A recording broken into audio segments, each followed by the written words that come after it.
गौतम बुद्ध का जीवन हर किसी के लिए प्रेरणादायी है। गौतम बुद्ध बौद्ध धर्म के प्रवर्तक थे। इनका जन्म 483 ईस्वी पूर्व तथा महापरिनिर्वाण 563 ईस्वी पूर्व में हुआ था। बचपन में उनको राजकुमार सिद्धार्थ के नाम से जाना जाता था। बौद्ध ग्रंथों के अनुसार गौतम बुद्ध के जन्म से 12 वर्ष पूर्व ही एक ऋषि ने भविष्यवाणी की थी कि यह बच्चा या तो एक सार्वभौमिक सम्राट या महान ऋषि बनेगा।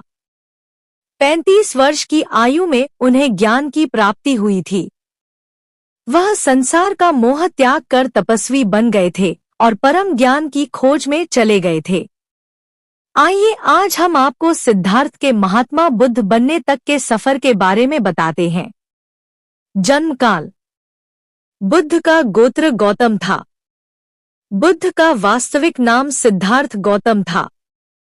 उनका जन्म शाक्य गणराज्य की राजधानी कपिलवस्तु के निकट लुम्बिनी में हुआ था। बुद्ध के जन्म के 7 दिन के भीतर ही उनकी माता का देहांत हो गया था।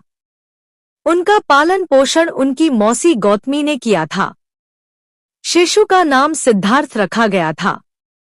शाक्य वंश के राजा शुद्धोधन सिद्धार्थ के पिता थे। सिद्धार्थ के जन्म से पूर्व हुई भविष्यवाणी से परेशान होकर उनके पिता ने उन्हें तपस्वी बनने से रोकने के लिए राजमहल की परिधि में रखा। गौतम राजसी विलासिता में पले बढ़े, बाहरी दुनिया से आक्रांत, नृत्य करने वाली लड़कियों द्वारा मनोरंजन, ब्राह्मणों द्वारा निर्देशन और तीरंदाजी, तलवारबाजी, कुश्ती, तैराकी और दौड़ में प्रशिक्षित किए गए थे। कम उम्र में ही उनका विवाह राजकुमारी यशोधरा से करा दिया गया। दोनों का एक पुत्र भी हुआ, जिसका नाम राहुल था। सिद्धार्थ बचपन से ही अत्यंत करुण हृदय वाले थे। वह किसी का भी दुख नहीं देख सकते थे। इतने प्रयासों के बाद भी 21 वर्ष की आयु में उनकी अपने राज्य कपिलवस्तु की गलियों में उनकी दृष्टि 4 दृश्यों पर पड़ी। ये दृश्य थे: एक वृद्ध विकलांग व्यक्ति, एक रोगी, एक पार्थिव शरीर और एक साधु। इन 4 दृश्यों को देखकर सिद्धार्थ समझ गए थे कि सबका जन्म होता है, सबको बुढ़ापा आता है, सबको बीमारी होती है और एक दिन सब मृत्यु को प्राप्त होते हैं। इससे व्यथित होकर उन्होंने अपना धनवान जीवन, अपनी पत्नी, पुत्र एवं राजपाट का त्याग करते हुए साधु का जीवन अपना लिया और जन्म, बुढ़ापा, दर्द, बीमारी और मृत्यु से जुड़े सवालों की खोज में निकल गए। ज्ञान की प्राप्ति। सिद्धार्थ ने अपने प्रश्नों के उत्तर ढूंढने शुरू किए। समुचित ध्यान लगा पाने के बाद भी उन्हें इन प्रश्नों के उत्तर नहीं मिले। फिर उन्होंने तपस्या भी की, लेकिन अपने प्रश्नों के उत्तर नहीं मिले। इसके बाद कुछ और साथियों के साथ अधिक कठोर तपस्या प्रारंभ की। ऐसे करते हुए 6 वर्ष व्यतीत हो गए।